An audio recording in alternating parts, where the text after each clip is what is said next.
Hey there, YouTube. So, I'm really sorry that I haven't made a video in a while. Back in March, I got really sick with COVID and some other health issues. And once I got better, it was kind of hard getting back to making videos. And let's be honest, I've been a little depressed as well. Depressed and burned out. But hey, I'm feeling much better now. So let's get back to Ghost Hunter Pit. So it's been a while, but let's see if we can remember what we did last time. We have set up some of our boss fight, but right now it's not working great. So let's just do a little playthrough on what we have right now. If we can get our game started, yeah, there we go. All right, so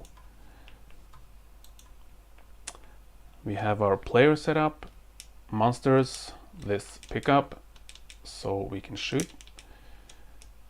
And we do still have this issue with when we shoot our monster,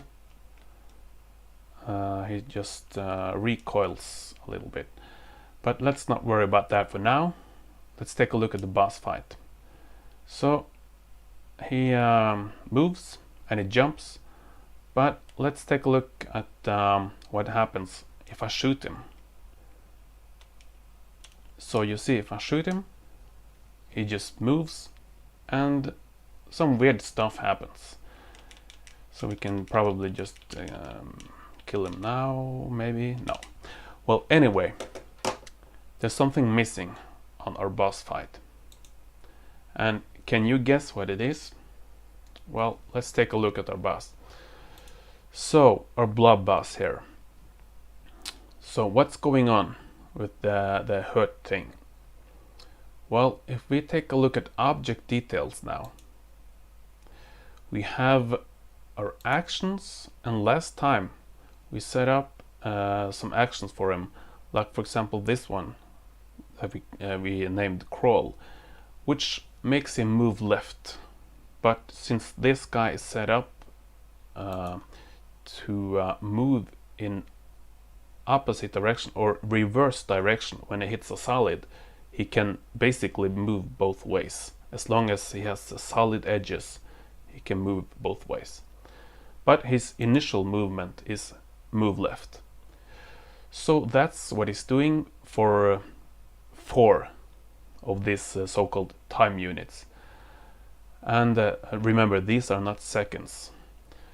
So he's moving left for 4 time units, and then we chose advance. What did that mean? Well, advance, that's advance on the action step. So we move from action step 0 to action step 1 once he has done this action for 4 time units.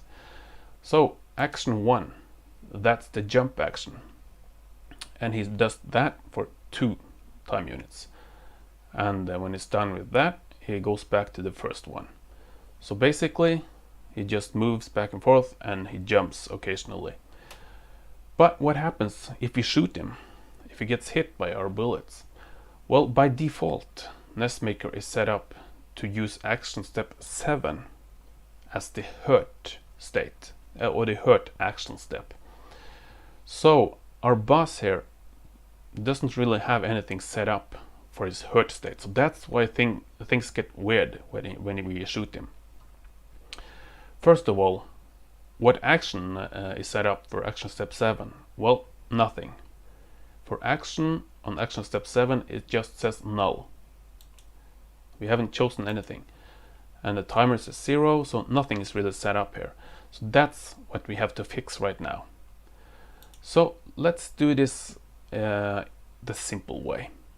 First of all, let's make a hurt animation real quick. So let's just go to our manage animations. Let's add one that says, let's just call it hurt left. And let's add another one that says hurt right. Okay, so hurt left.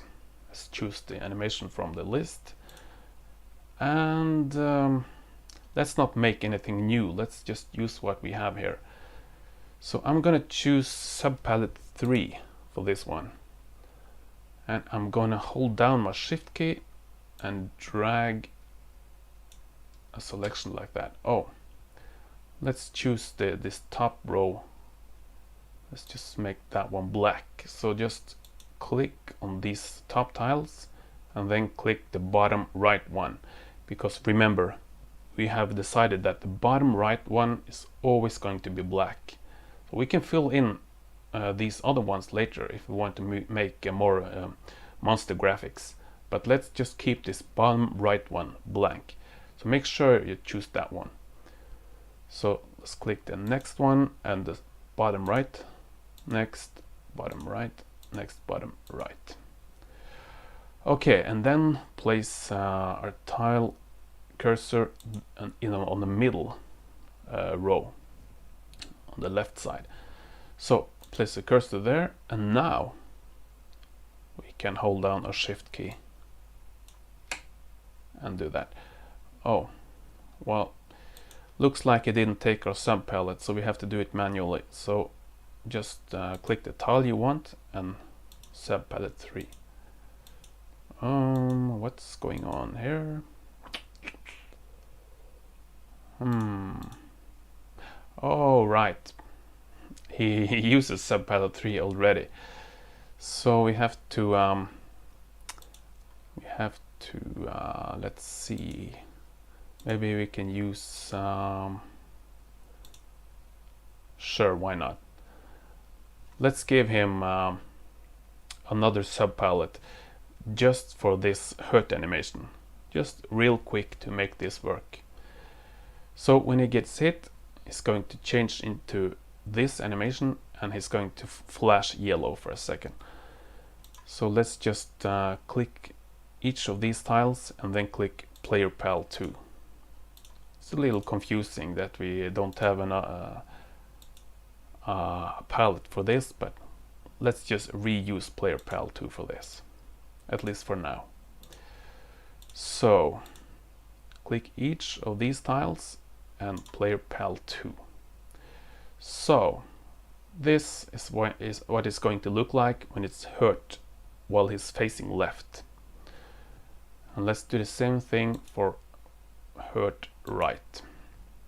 Now let's do this the right way this time. So click the top tile in here and then the bottom right up here, just to make the top row black on the monster graphic. So, and then click the middle row left side, and then let's just choose Player Pal 2 before we do anything, so then we don't have to color each tile individually after.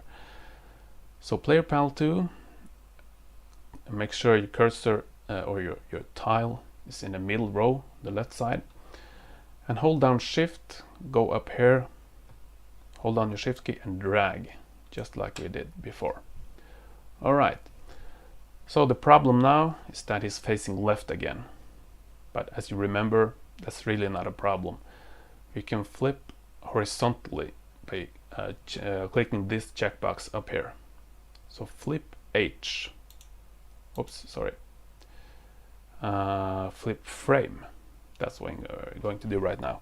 If you just click this, it just flips one tile. We want to flip the entire frame. So click flip frame. Now he faces right. So now we have hurt left and we have hurt right. Okay, good. So let's go to object details on our blob boss, and let's just give him an action type and call it hurt. Okay, and let's choose hurt here. And for right, pretty simple. let's just choose hurt right for right, and for left let's just choose hurt left. Now remember, we don't have to choose anything for these other ones because he's not going to move up or down or diagonally. He's just going to move right and left. So hurt right, hurt left. Great stuff. Okay, so now let's go to actions. And remember, action step 7 is default. Well, I don't want to say just default. It's kind of built into NESmaker. So just accept that action step 7 is the hurt state. It could be changed, but then you have to rewrite a whole lot of assembly code. So let's just say that action step 7 is the hurt state, and that's it. Okay, so action step 7, animation type. Well, we just made an animation type called hurt, so let's choose that one. Action. What action do we want for the hurt state? We could do a lot of stuff. Actually, I guess it could be kind of interesting to make him jump when he's hurt, even though he jumps anyway. But that could be a little fun challenge for the player. So let's make him jump when he's hurt. So he's going to flash yellow and it's going to jump when the bullet hits him. And let's just choose 2 for the timer on that one. And for the animation speed, shouldn't really matter because it's just 1 frame. But this next thing is important. What happens when this action step is over, when it's finished? Well, that's what the end action is for. Right now it just says loop. So once he gets hit by a bullet, he basically just freezes. And I want him to go to first. So when the hurt state is over, he goes back to the first step, which is this one, action step 0. So then he goes back to crawling left and right. Okay, so we have done this before. We have set up a hurt state for the normal enemies, the ghosts. So we have done this thing before. But it's always good to do some repetition. So animation type hurt, action jump, timer 2, let's try that. End action, go to first. And yeah, animation speed shouldn't really matter. Alright, let's close this one and let's test it out to see if it works. Alright.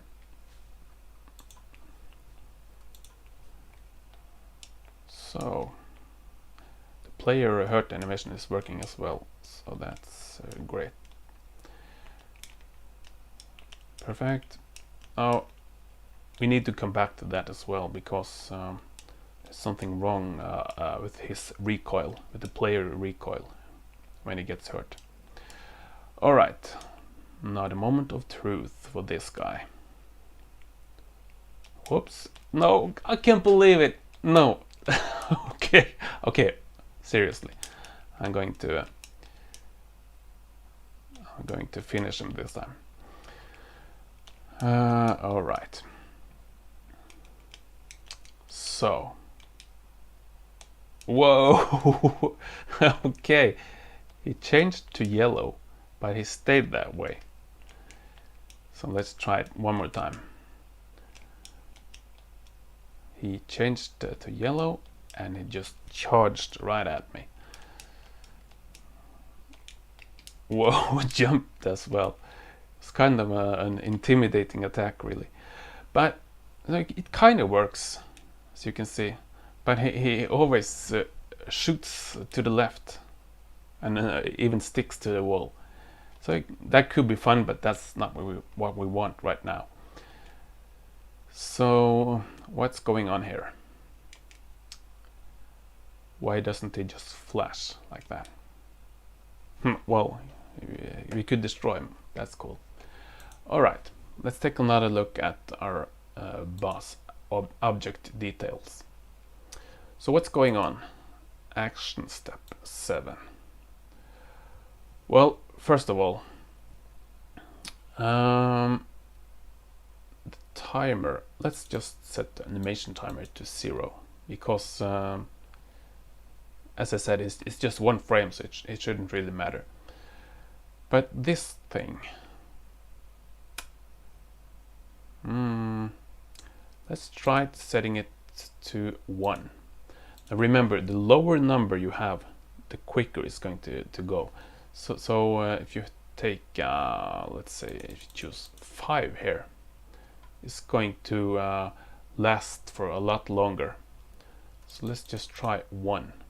That should help him go quicker back to action step 0. But there's another thing as well, and not quite sure about that one. I'm not sure why he's sticking to the wall. I think it has something to do with the bounding box. But let's check this timer first. So let's change the timer to 1. Close. And let's not go through the entire level. Let's just cheat a little bit. And let's go to overworld, and this frame, let's just place our player there. And let's try this game.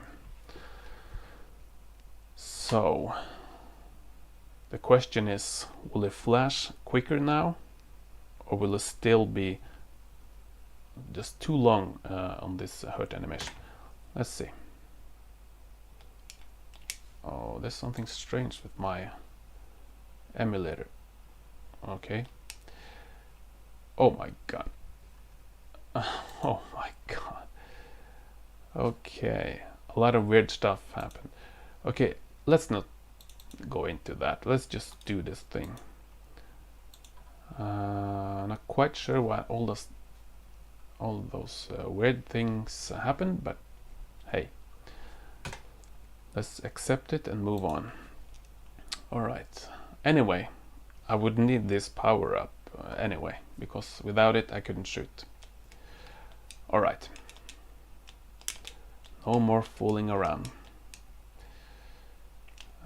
So the question is, how long will our boss stay yellow when I shoot him? Looks like it's still way too... Whoa.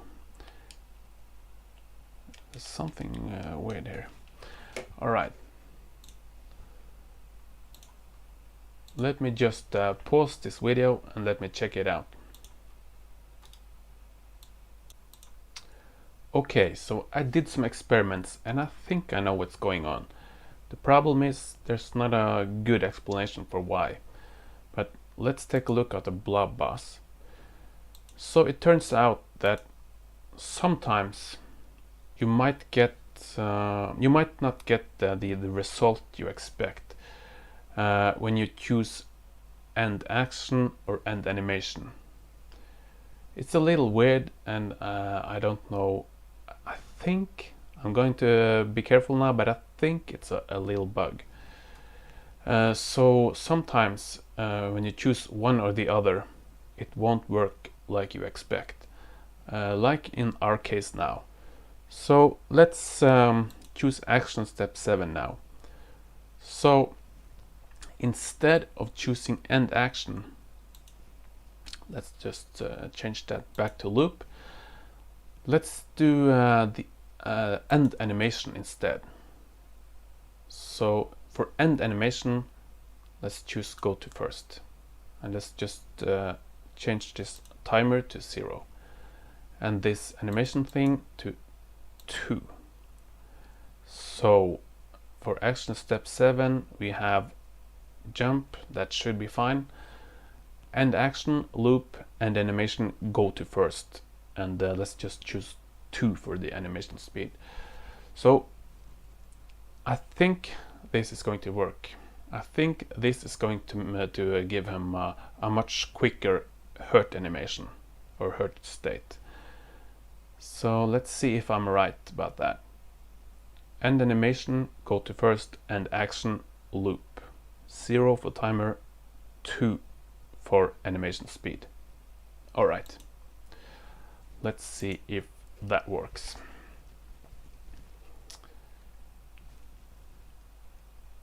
So, alright, there's something weird. Okay, now I can move. Okay. So, another thing we need to look at is limiting projectiles. But one thing at a time. Okay. Now, will our boss flash yellow, or will he still stay in his hurt state for too long? Let's take a look. Well, that's much more what I expected. I shoot him and he just quickly flashes yellow and does a little jump. So that's actually exactly what I wanted. So as you can see,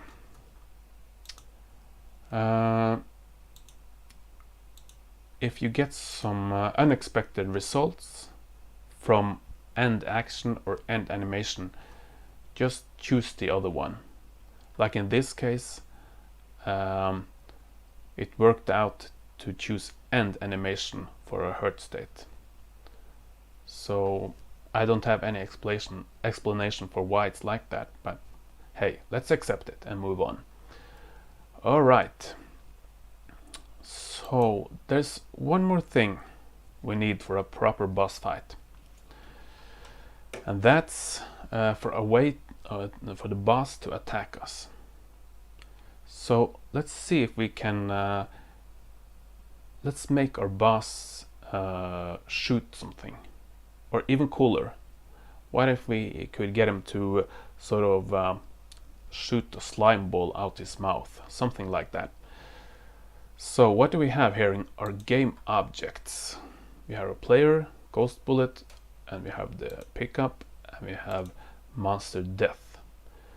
So what if we now remember the names on these game objects, you don't worry too much about those.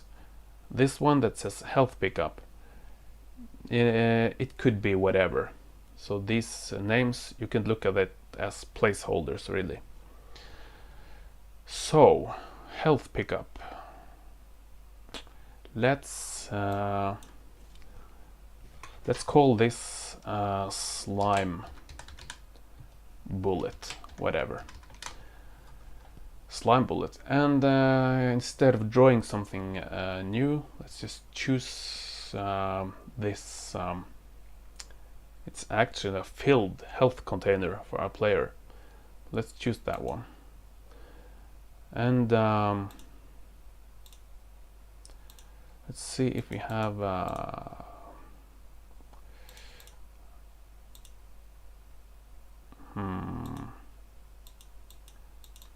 oops. Let's just choose this one. Let's just choose player pal 1. Doesn't really matter. So now we have a new game object that uses this graphic, but this is going to be our boss, the boss bullet. So if we go to object details on our slime bullet and go to details up here, we need to choose monster weapon for this one. So this is going to be a monster weapon. Now we could choose monster, and you would basically get the same effect. The monster or the boss would shoot this object, and we would get hurt by it. But since it was a monster, we could also destroy it. So that's a possibility.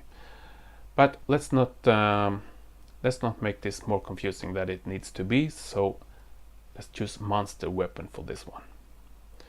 So what else? Well, solid object reaction up here. Let's choose destroy me for that one. Let's do the same thing for edge object reaction. Now this bullet right now is never going to hit the edge of the screen, because there are solids all around the screen like that, solid tiles.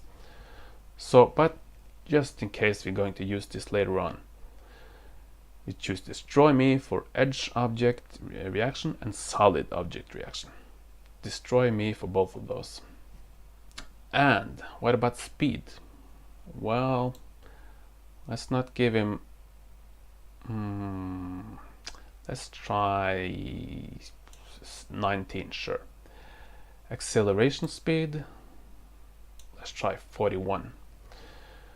So I don't know how this is going to look, but as I said, let's try to make this look like some sort of slime ball rolling across the floor.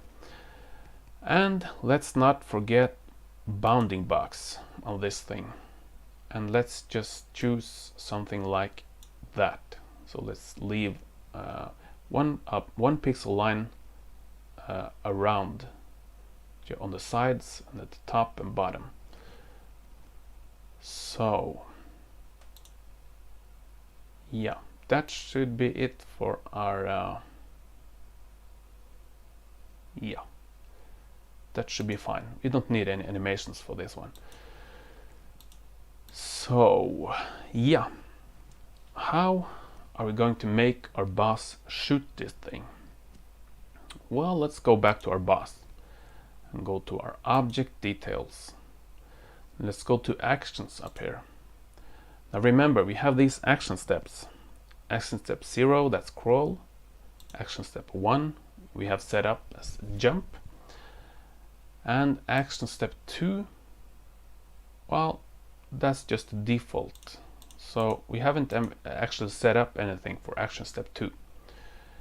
So let's change action step 1 from go to first to advance. So first he does this, crawls, then he jumps, and then he goes to action step 2. So let's not make another animation for this. Let's just reuse the jump animation, this thing. So he's going to look like that when he's shooting. His mouth is open, so let's just see how that looks. Alright, let's see, yeah, jump for that. And let's try end action this time, and then choose go to first. And let's choose 2 for end action.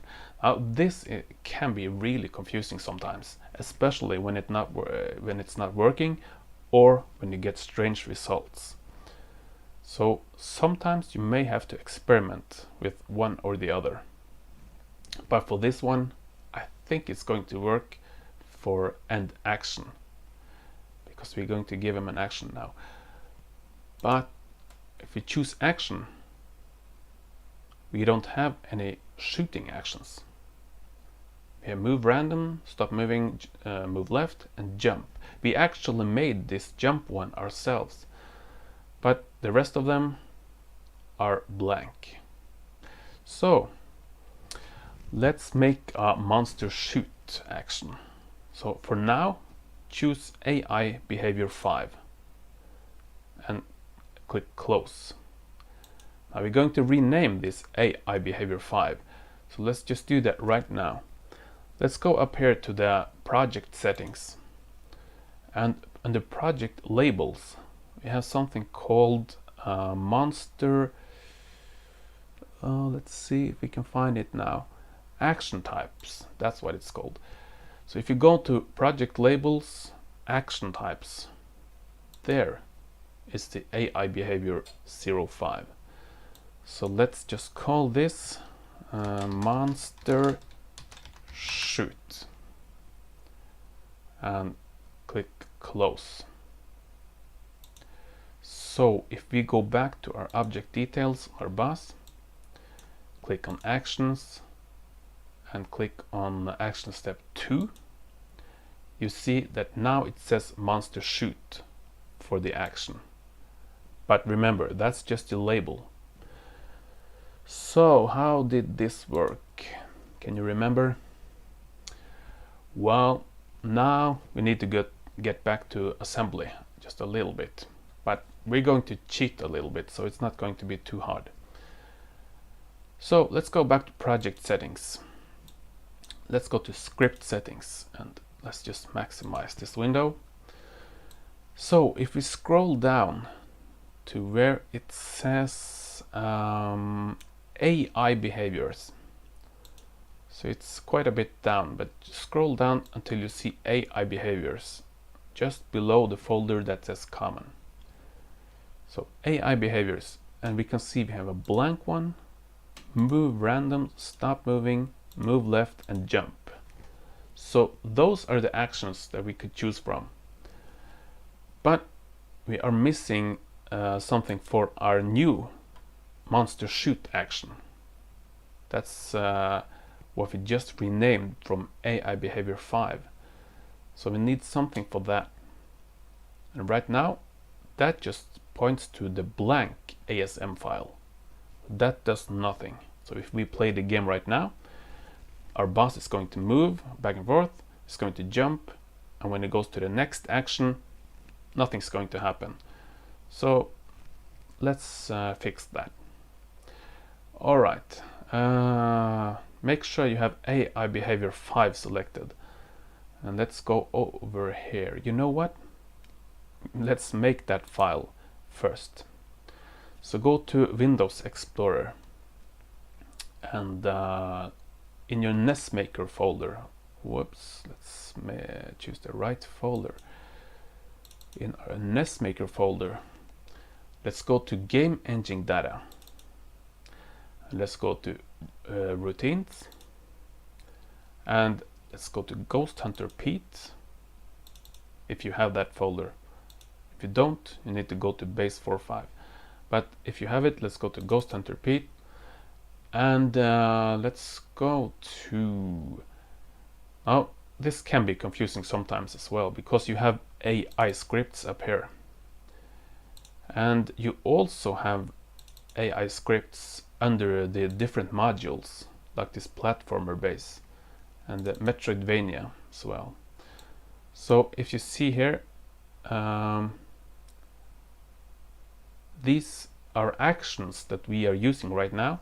They're actually placed in different folders.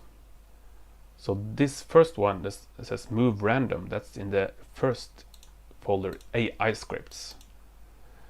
And we have one in mod platformer base, and we have one in mod Metroidvania. So it's kind of all over the place. Just make sure that you know how this works. These actions are pointing to specific assembly files. Alright, enough of that. Let's make the file. And let's just decide to put it in mod Metroidvania and AI. Okay, that's where we have our jump script, so that should be fine. Okay, let's right click, choose new, and text document. Let's call this one monster shoot, and just remove txt, the file extension. Remove that and write ASM instead. Click enter. Are you sure you want to change it? Yes. And now it's an assembly file. Make a new text file. Make sure to change the file extension from txt to ASM. And now we can just double click and open it in Notepad++. Alright, so what are we going to put in here? Well, some assembly code, of course, but what? Well, I said we were going to cheat. So let's close the project settings. And let's take a look at how, let's go to scripts down here on the left side, left pane. And we have something called scripts and something called input scripts. Now these scripts are for the player. So these are the ones that we set up for our controls. And we have something here called shoot projectile scrolling super ammo. This script is run when we shoot, when the player shoots. So can we reuse some of this? Yes, we can. So I said we were going to cheat, so let's do that. Let's copy this thing right here from where it says player 1 LDX player 1 object. From that line, actually, let's not include player 1 object. Let's start from the line below. LDA object X high, comma X. Let's copy everything from this line down to where it says start moving. So from LDA object X high, comma X, let's just mark up everything from there all the way to where it says start moving temp 1. Just make sure you have that selected and just hit Control C on your keyboard to copy. And let's go back to Notepad++ and paste it in. Alright, so we don't need to go through this, this assembly code, but basically what this does is this code checks, no, this code is run.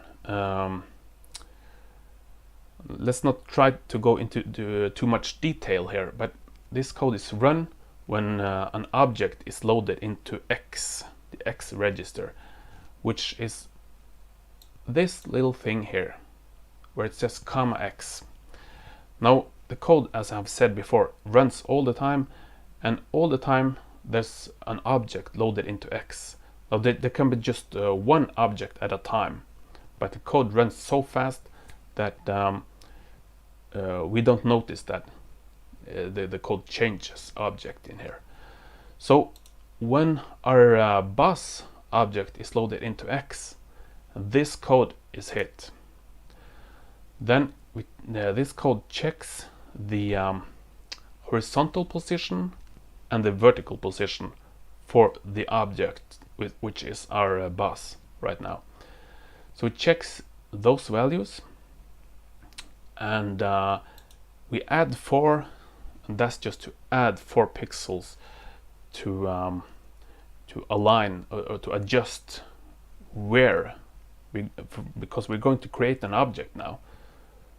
So we have our X and Y position of the bus, and right now it says add 4, so we're going to add 4 lines, 4 pixels down, and that's where the object is going to be created.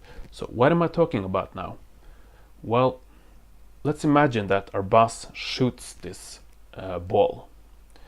Obviously we want it to shoot from where he is. It would be very weird if we created an object on the top right corner. In this case it wouldn't make sense. So we want the projectile to come out of the bus himself.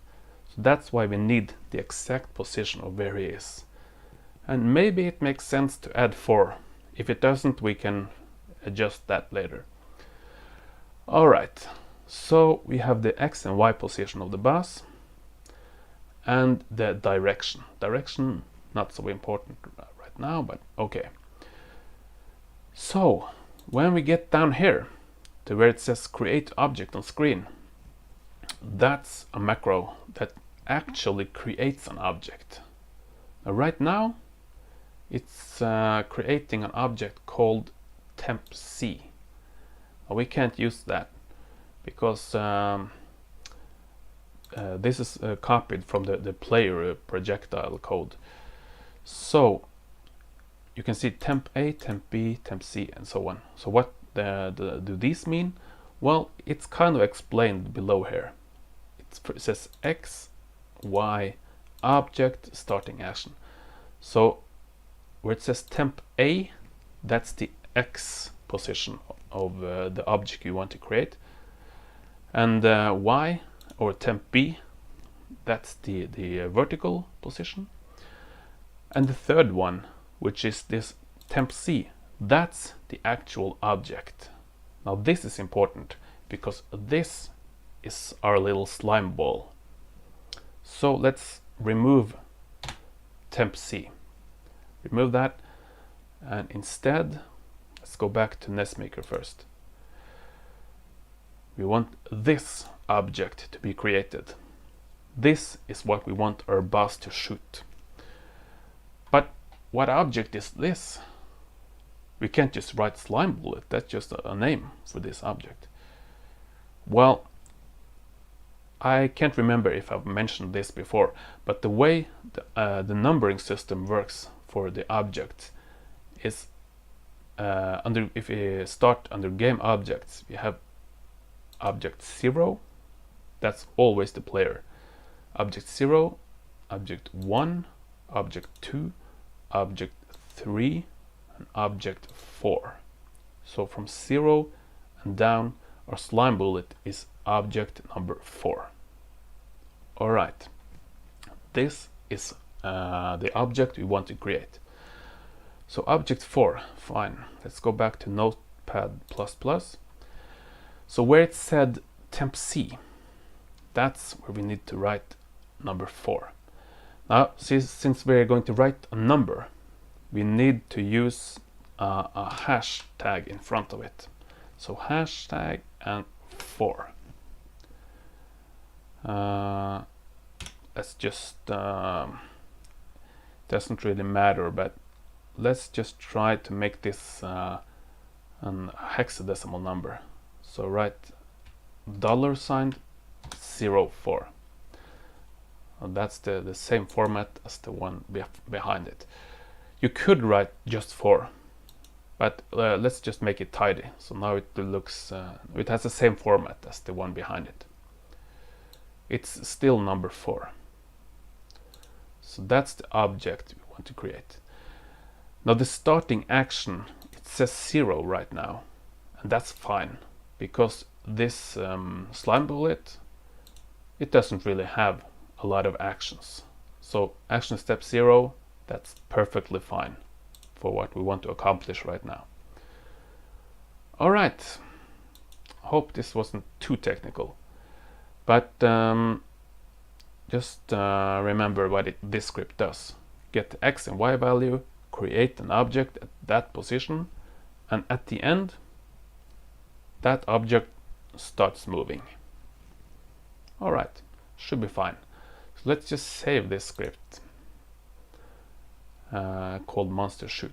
Now let's not forget, we need to assign this script to the action that we called monster shoot, which was previously called AI behavior 5. So let's go back to project settings, script settings. Let's maximize it, and let's go down to AI behaviors, and let's just go down to where it says blank. It says AI behavior 5 on the left. So make sure you have this AI behavior 5 line selected, and then go over here. And now we're going to choose our file. Now I placed mine in the Ghost Hunter Pete folder, so I'm going to go into Ghost Hunter Pete, and I placed it under mod Metroidvania. So I'm going to go into there, and in the AI folder, that's where my monster shoot script is. Yep, there it is, monstershoot.asm. So remember, when you double click this one, that's when you assign it to this behavior.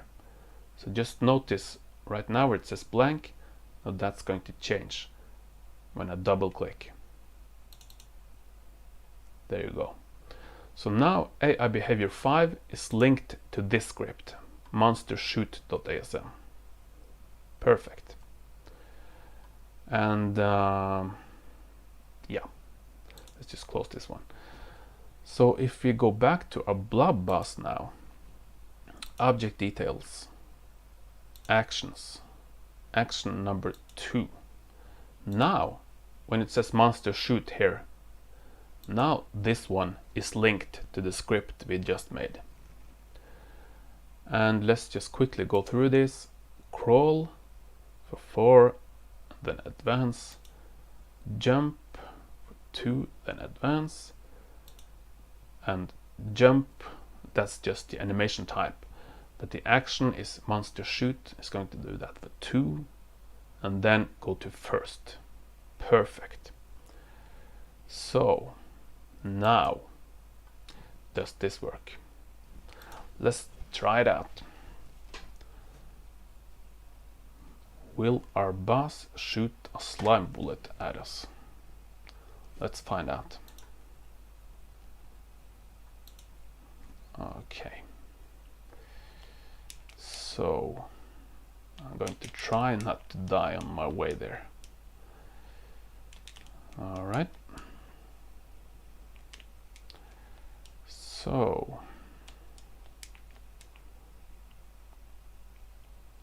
whoa, yeah, it does. It does shoot. It does shoot. That works. The thing is, when you're doing this kind of stuff, you're always going to have to experiment on how long is this kind of stuff going to go on.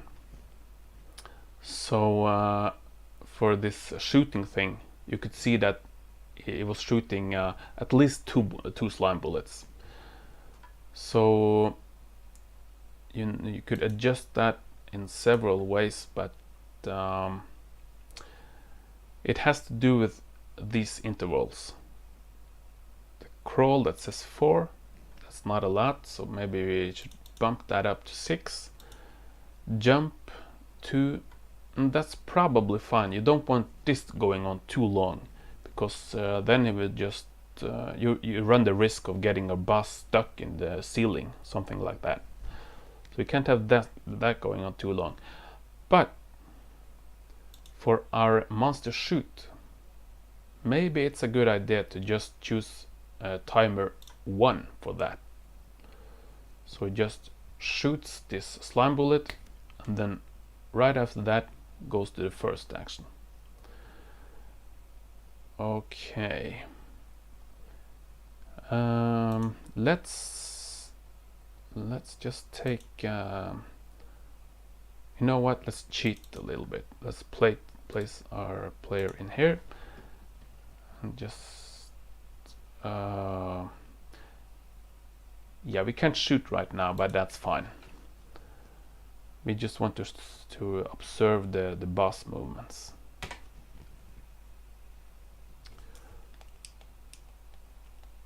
Yeah, that's perfect actually. Well, that's not so perfect. You've shot 4 of those, okay. And not only that, but I'm not getting hurt by the bullets. All right. Let's take a look at our slime bullet. Details. Monster weapon. That's strange actually.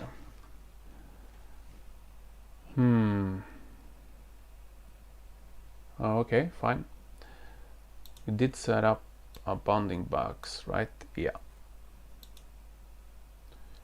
Okay. Well, again, let me just check this out and I'll get right back to you. So, I couldn't figure out what was going on exactly, but I noticed that if you change it from our slime ball, if you change it from a monster weapon in our object details. So if you change it from under details, change it from monster weapon to a monster, then the player is hurt. So let's take a look.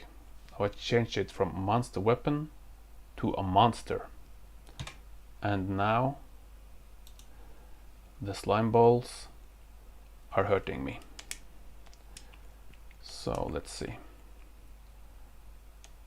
Yeah. So for whatever reason, right now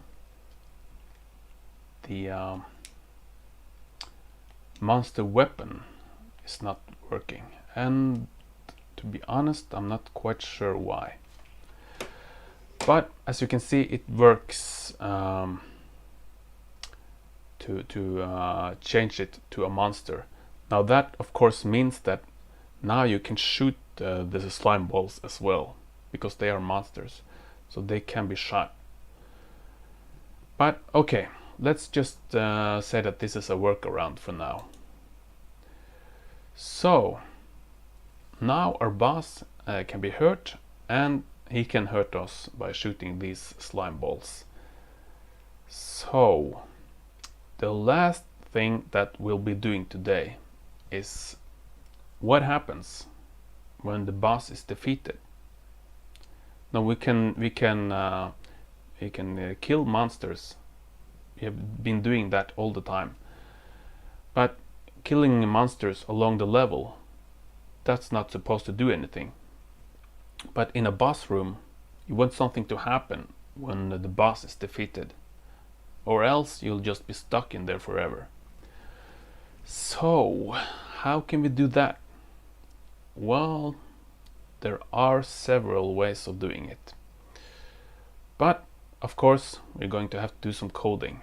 So let's go to project settings, script settings, and let's go down to where it says handle monster hurt. So click handle monster hurt and click edit. Alright, so this is the script that's run every time the monster object is hurt. And there's a lot of stuff going on in here. But if you remember, we have done something in here before, like this one, adding the monster death explosion. But for now, we need to do something else. So we haven't talked very much about screen type, but every screen in here has a screen type. So if we click this checkbox up here that says show type, you can see that there's a little 0 up in the left corner of every screen. That's the screen type. So all of these screens are screen type 0 now. Alright, what does that mean? How can we use that? Well, if you want something special to happen for a special kind of screen, like in our case this boss room, you can change that so it's different from the other ones. And by doing that, you can do stuff in code that says this stuff in my code is only going to affect a screen with this screen type. So let's do that. Let's go into our boss screen here, and let's go to screen info up here. Now if we take a look up here where it says screen type, right now it says 0. So if we change this to screen type 1 and click OK, so under screen details, screen info, screen type, change it to 1 and click OK. So let's go back to overworld now and click show type again. As you can see, now this has changed to a 1. So all of these screens are screen type 0, but a boss screen is screen type 1. So now we can distinguish about what's a boss screen and what's a normal screen. So how do we do that? Well, let's go back to our Notepad++, our code for the hurt monster. So this is what's going to happen when the boss health is 0. We're going to destroy the object and create this monster death object. So what we can do right now is write LDA. Let's just make those capital letters. LDA, load accumulator. So we're going to load something into the CPU. What can we load? Well, there's actually something called screen type, and that's a variable. And let's see if we can find it under our project settings. So let's go to I believe it might be overflow RAM.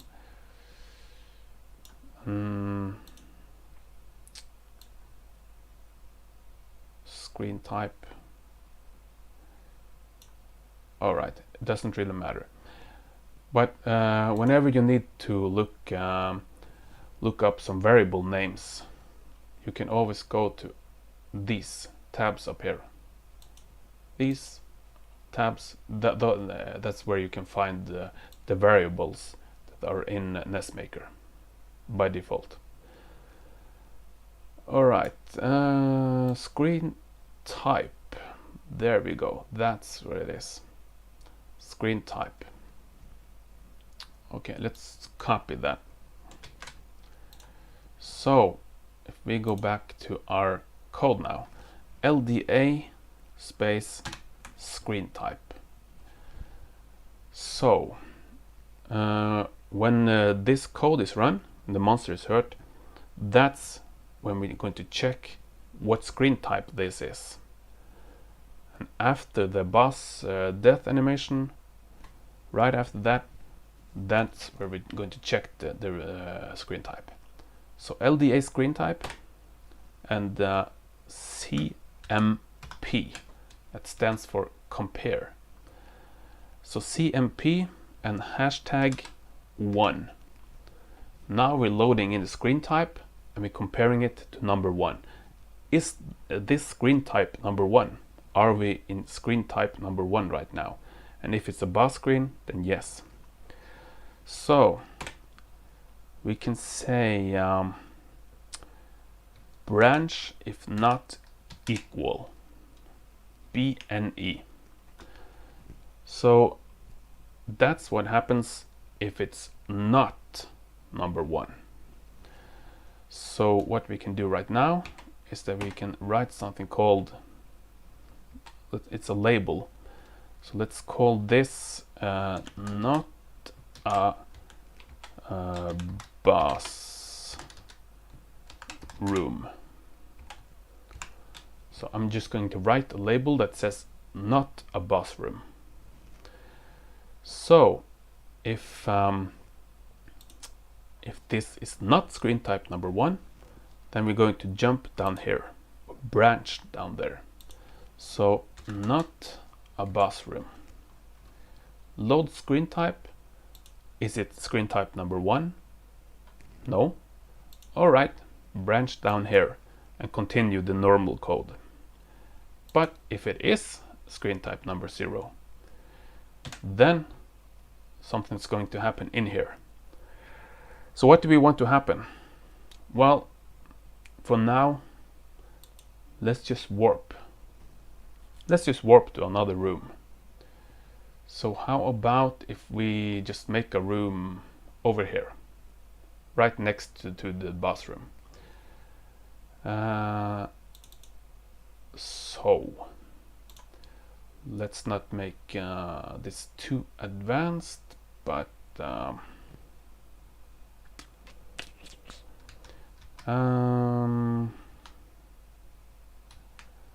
let's just use this trick by I'm going to click number 8, hold down key number 8 and just paint a solid color. I'm just going to do something like this, and then 6 is the black one, so I'm just going to hold down the 6 key and just paint black in here, just to do this really fast so we have a room to warp into. So so when you've defeated the boss, you can continue on your journey. And let's not forget, let's also make these tiles solid. So choose solid under collisions and just hold down your 0 key and just paint collisions over here. So now we could have made this screen some sort of cutscene as well, but that's for another time. So for now, let's just make a clean room where we can warp into after the boss is defeated. And we need to do another thing. Just somewhere here, up here, right click and set warp in location. So this, when the player warps to this screen, this is where I want him to appear. Alright. Now, we're going to do some warping in code. Oftentimes, like for example in here, we used the warp tile. We chose warp tile from our list, and we chose these two, painted the warp collision for these two. As you can see, it's tile number 3, so those are warp tiles. So that's the easiest way to do warps. Make some tiles warp, and when the player collides with those tiles, then it's going to warp. And as you remember, it's going to warp to whatever you have set up in your screen info for that particular screen. So in this case, it's 5-0. So, how can we do this in code? Well, there is a macro that we need to use. So if we go to whatever script under input scripts, doesn't matter. So when you click a script there, as we've talked about before, you get a list of the macros on your right. And that's there's a macro here called warp to screen. So if we expand this a little bit, this is what it looks like. So the only thing we need to know here is that it has 3 arguments. This first one is what map do we want to warp to. 0 is map 1, 1 is map 2. So what does that mean? Well, basically map 1 is the overworld and map 2 is the underworld. Now we haven't used the underworld, and I don't think we're going to be doing that in this project. But you could warp to whatever of those 2 you want. But the second one, that's the important one. Screen to warp to. And we need to know what screen we're going to warp to. Normally, you would say, oh, it's a screen that's 2 down and 3 left, 3 right. Something like that. But now we just have 1 number. I'm going to show you that in a second. And transition type, it says here, most likely use 1 here. Okay, so that's fine. So when we use our macro, let's just copy it right now. Let's copy where it says warp to screen. Copy that. And let's just remember that we're going to warp into map 1, so that's a 0, as you can see here. So 0 for the first one. The second, that's the screen we're going to warp into, so that's important. And for the last one, that's a 1, as it says right here. Most likely use 1 here. Alright, so 0, something else. We're going to find that out now. And the last one is a 1. Alright, what's going on? Okay, let's go back to our code.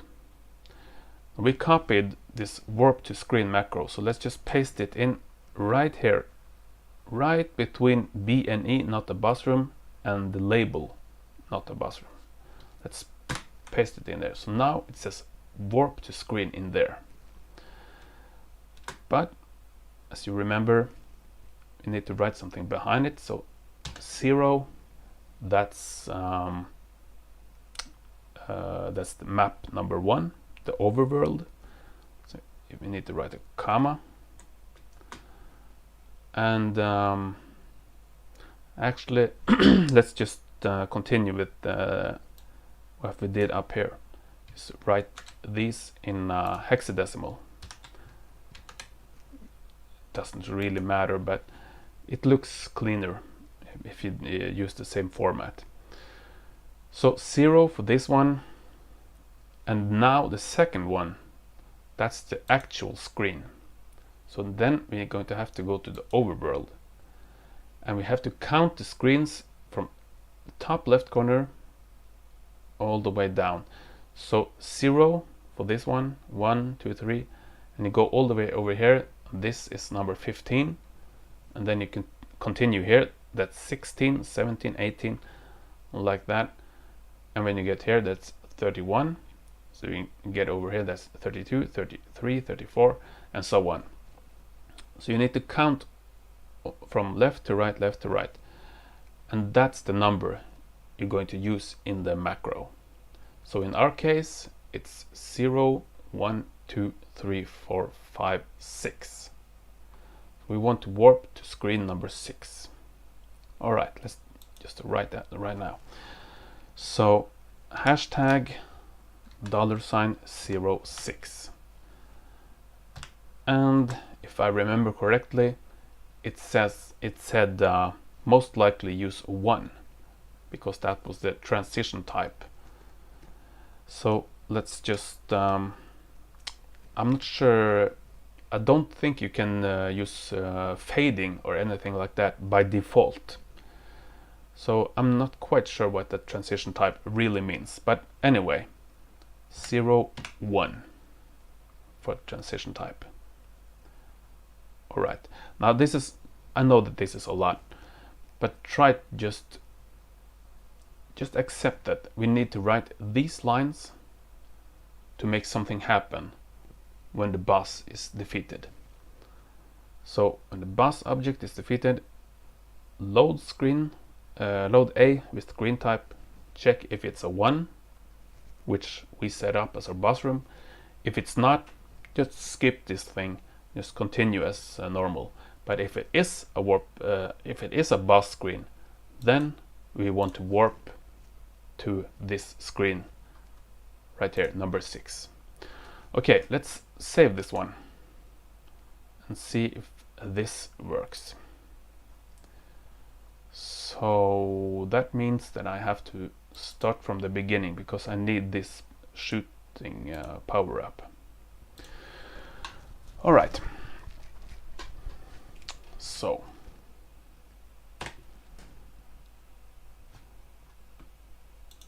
okay, this is a little annoying. I can't move initially, but okay, there we go. All right. So now actually we need to include some music as well, maybe some sound effects. Let's do that next time. So if we defeat our boss, we're going to warp to the next screen. At least that's what I'm hoping. Let's see if it works.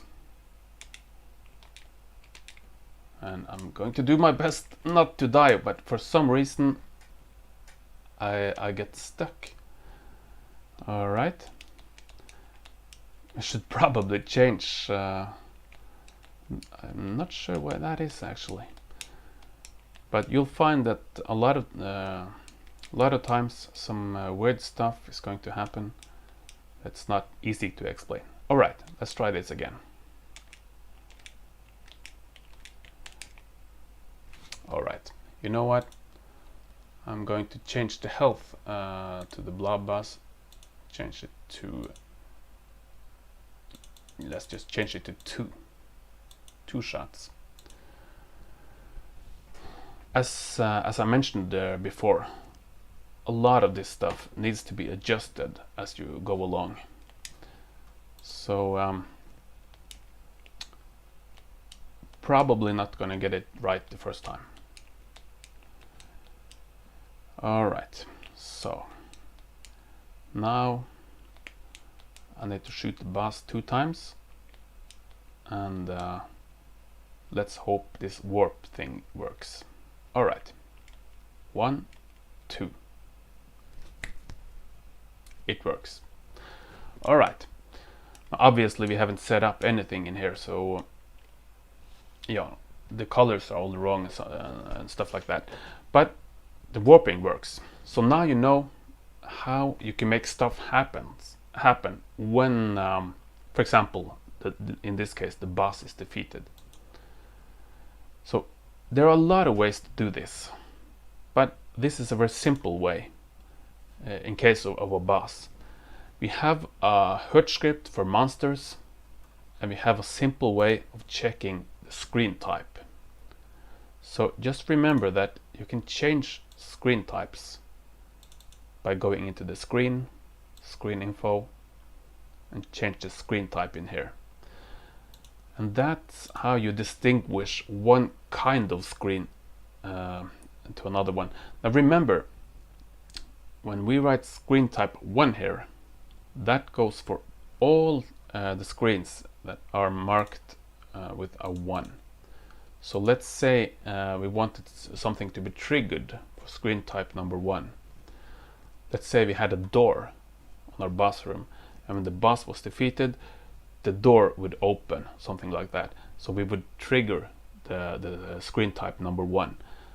Now, what's important to note about that is when you trigger screen type number 1, every screen you placed on your map with screen type number 1 would be triggered.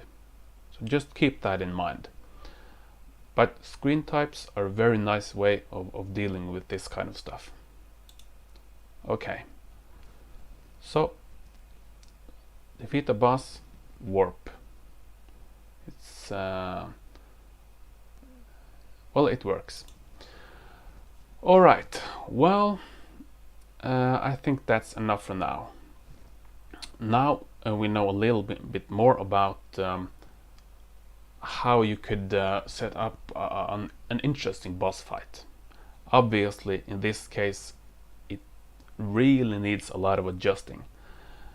But just to show you how you could set it up with health, with getting him to do all kinds of different actions, and finally how you can defeat him and make some whatever, actually something happen when he's defeated. Alright, well, that's enough for now. So once again, I'm really sorry that it took so long to get this video out, but now it's here, and I'm gonna do my very best not to let it, well, 2-3 months pass before the next video. I'm gonna try my very best to get back to you soon. Alright, well, that's it for now. So thank you for watching, and I'll see you again.